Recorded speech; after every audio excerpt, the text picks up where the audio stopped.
Hello everyone, this is Ernst Roots from Lex Libertas. In this video, we look into part 3 of our report, Unmasking the Bully Within, the Persecution of Minorities by South Africa's Ruling Elite. Part 3 deals with race laws. The post-1994 era in South Africa was heralded as a triumph of non-racial democracy. Yet the persistence and expansion of race-based legislation has undermined this ideal. Rather than dismantling the racial classifications inherited from apartheid, successive governments have entrenched them through a proliferating framework of laws and policies that explicitly discriminate against minorities on the basis of race.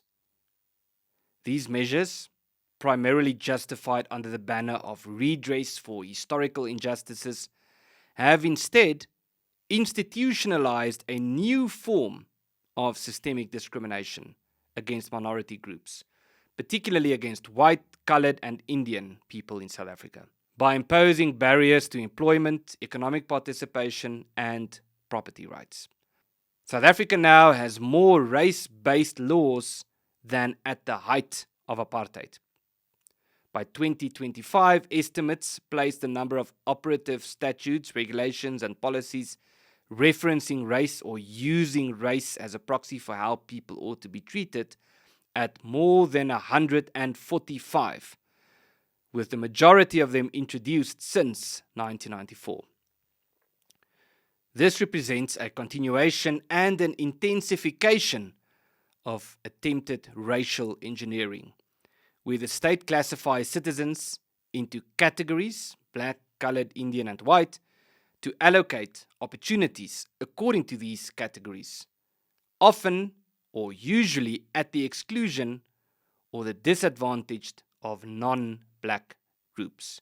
Central to this framework is the broad-based Black Economic Empowerment, or BBBEE Act, which proclaims to promote the economic empowerment of black people, including women, youth, workers, people with disabilities, and rural communities.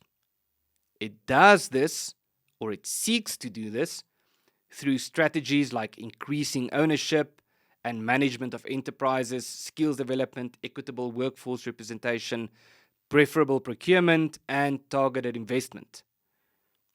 Complementing this is affirmative action legislation under the Employment Equity Act, or EEA, which mandates measures to ensure that suitably qualified people from designated groups, primarily black, colored, and Indian individuals, as well as women and people with disabilities, have equal employment opportunities and equitable representation across all occupational levels.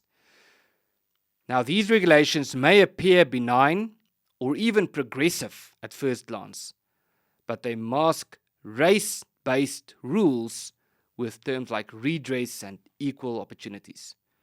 By framing racially exclusionary policies in democratic language, the ANC government maintains international support while enforcing internal control. Labeling race-based regulations as fair is akin to claiming that North Korea is democratic because it calls itself the Democratic People's Republic of Korea. While employment equity explicitly allows numerical goals, but allegedly excludes quotas, the reality of BBBEE implementation often demands specific targets such as 30% black ownership in businesses, depending on employer numbers and turnover. Failure to comply often results in the government using indirect mechanisms to enforce adherence, disproportionately burdening minority-owned enterprises and limiting their economic viability.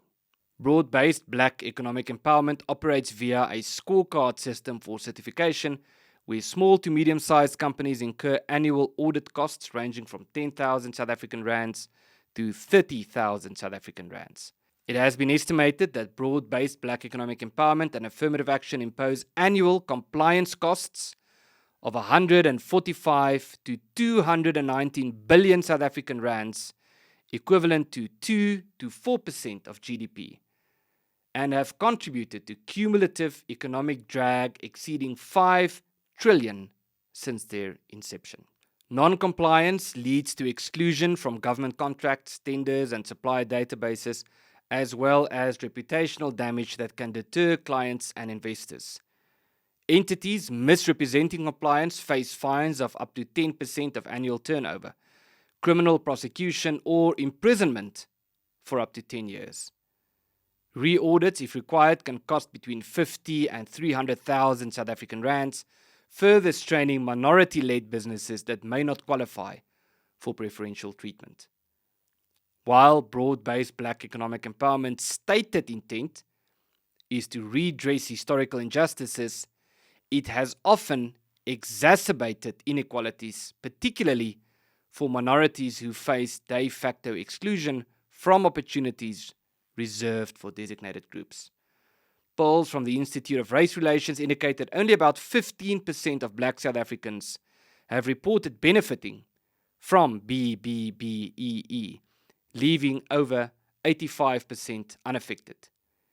Meanwhile, South Africa's unemployment rate, using Statistics South Africa's expanded definition, has risen from approximately 31.5% in 1994 to 43.1% in 2025.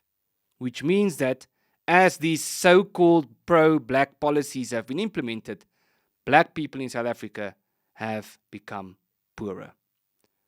Despite calls from business lobbies, advocacy groups, and economists to scrap these policies, the ANC has pushed for stricter enforcement. Eustace Davey, director at the Free Market Foundation, has stated, "Corruption in South Africa has not grown by accident. It has been made possible by law.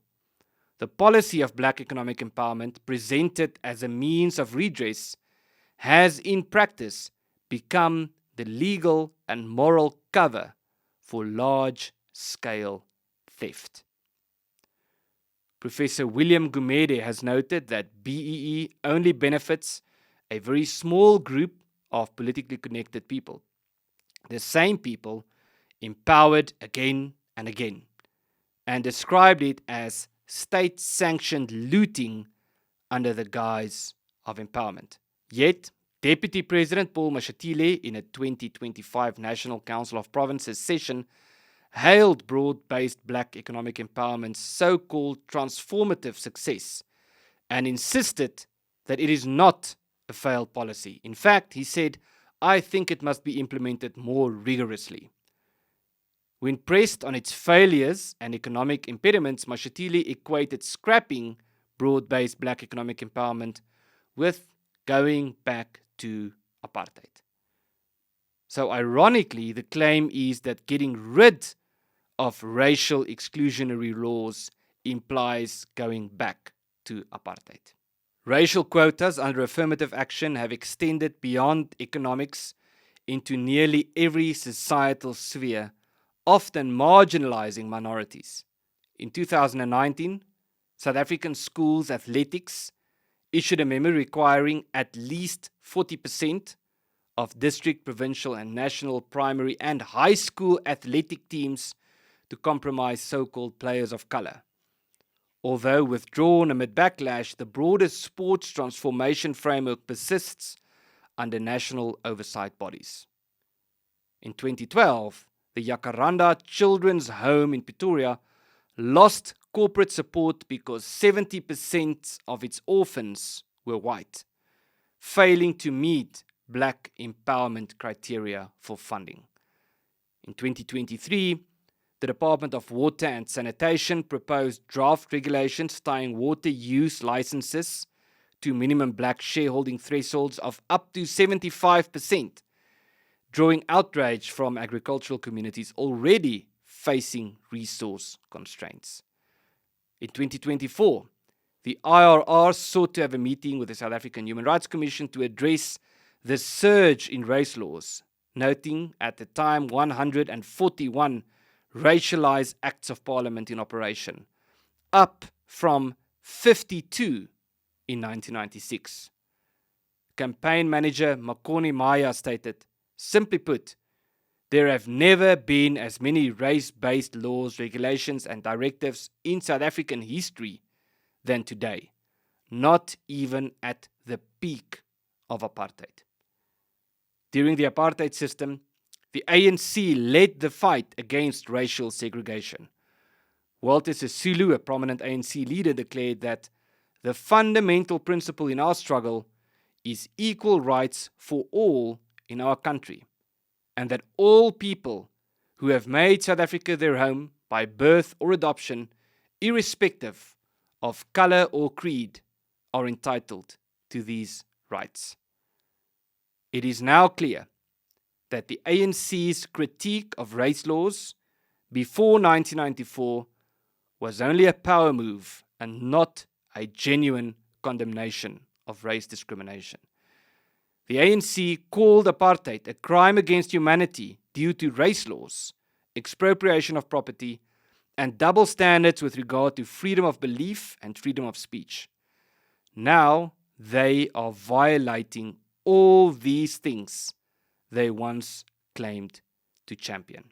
Whether affecting everyday workers, business owners, farmers seeking drought relief, aspiring athletes, or orphans, the ANC government's fixation on race spares not a single person in South Africa, perpetuating division and disadvantaging minorities in a system that prioritizes racial metrics over merit and equality. This video is part 3 in a series of 10. Once we have published each of the 10 sections, we will combine them into a comprehensive report, which we will present to Parliament, the President, and multiple international bodies. If these matters are not addressed, there would be no other moral solution than to empower minority communities that are at the mercy of a scourge of discriminatory and exclusionary race-based laws with self-governance. If you support this initiative, I strongly encourage you to sign up as a contributor to Lex Libertas, because doing so enables us to strengthen our team and to upscale our work.